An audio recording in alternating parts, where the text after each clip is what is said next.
Railway station पर side में लेटी हुई एक महिला दर्द से करा रही थी।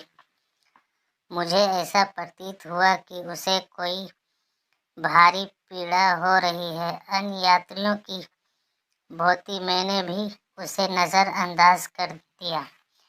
मेरे साथ मेरा 8 वर्ष का बेटा अंश भी था। वह उस बुढ़िया के दर्द को दिल से महसूस करके उसकी ओर टकटकी लगाकर देख रहा था। पापा, ये बुढ़िया क्यों चिल्ला रही है? इसे क्या परेशानी है? अंश ने मुझसे पूछा और तब मैंने जवाब दिया, बेटा, इसे कहीं दर्द हो रहा होगा, फिर इसे कोई अन्य परेशानी होगी। पापा, गाड़ी तो 1 घंटा लेट है। अंश फिर बोला। मैंने हाँ में जवाब दिया। ये तो बहुत कमज़ोर हो गई है, बेचारी दर्द से कितना कराह रही है। पापा, क्यों ना इसे हम दवाई दिला दें? अंश ने जवाब मुझसे ये कहा तो मैंने उसे समझाते हुए कहा, बेटा, हम इसे दवाई क्यों दिलाएं? हम तो इसे जानते तक नहीं। और देखो कितनी गंदी है, लगता है कई दिनों से नहाई भी नहीं है। कोई देखेगा तो हमारा मजाक बनाएगा।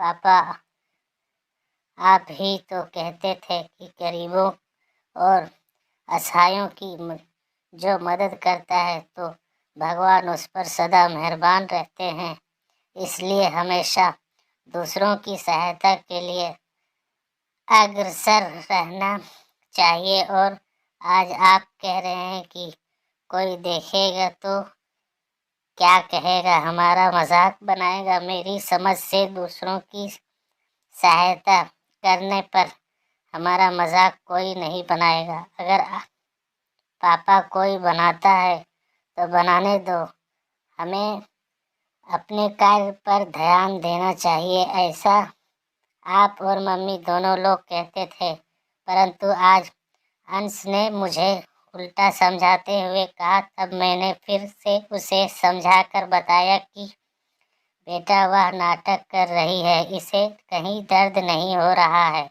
मैंने ऐसी औरतों को भली भांति जानता हूँ। नहीं पापा, ये नाटक नहीं कर रही है। मेरा इतना कहने पर अंश के चेहरे पर खुशी की झलक दिखाई देने लगी थी, जो कि कुछ क्षण पहले अदृष्ट थी।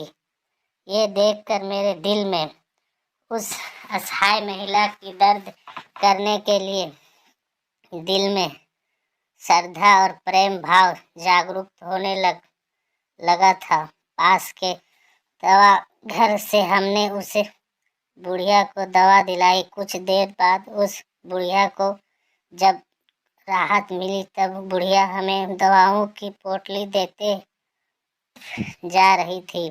भगवान तुम्हारा भला करे, तुम दोनों सदा सुखी रहो, तुम्हारा घर सदा धन धन्य से भरा रहे, भगवान तुम्हारे जैसे बच्चे हर माँ को दे।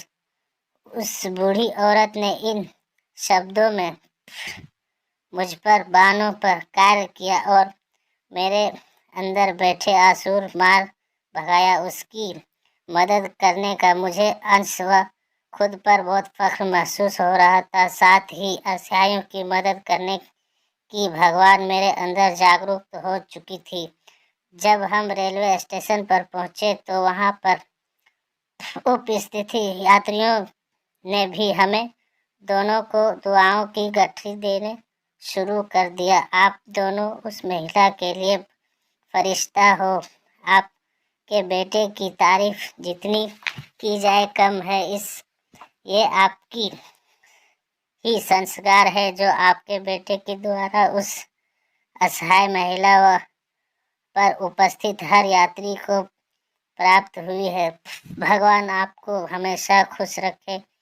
ये वाक़ई वहाँ उपस्थित कुछ यात्रियों कह रहे थे कि हम इसके बालक से सीख लेनी चाहिए। बालक समाज के लिए भगवान की एक महत्वपूर्ण देन है। ये सब सुनकर मेरा दिल खुशी से गदगदा हो रहा था और आज हम बहुत खुश थे कि ऊपर वाले ने मुझे मेरे बेटे द्वारा व बेटे के रूप में कितना अनमोल तोहफा दिया, जिसकी मैंने भी कभी कल्पना भी नहीं की थी। ये सोचते सोचते मैंने अपने बेटे को सीने से लगा लिया और कहा, थैंक्स बेटा। इतने में सुनकर अंश मेरे सीने से चिपक जाता है और आई लव यू पापा, लव यू बेटा, मैंने भी पलट कर जवाब दिया। इस कहानी